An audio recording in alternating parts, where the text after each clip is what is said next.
Then the Celts, the Romans who occupied Gaul for 5 centuries and left their Latin in the bones of the French language.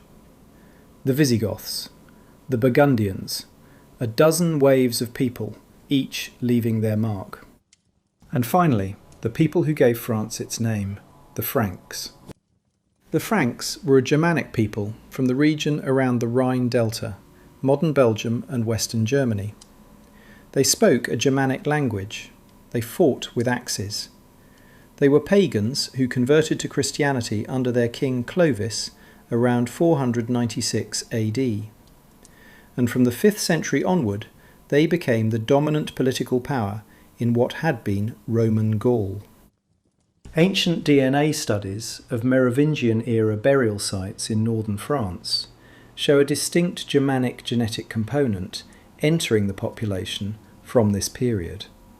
Frankish elites show elevated frequencies of haplogroups R1b and I1 compared to the local Gallo-Roman population they ruled. This was not just a cultural overlay, it was a real genetic contribution, Frankish blood entering the French genome. And the most genetically influential Frankish blood in all of Western European history came from one family, the Carolingians. Charlemagne did not emerge from nowhere.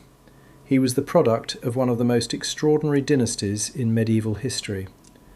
And to understand him, you need to understand his grandfather. Charles Martel, the Hammer. In October of 732 AD, an army of the Umayyad Caliphate crossed the Pyrenees into what is now France.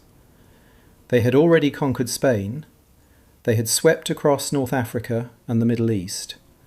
They were now advancing northward through the heart of Western Europe, heading toward Tours. Charles Martel met them with his Frankish infantry.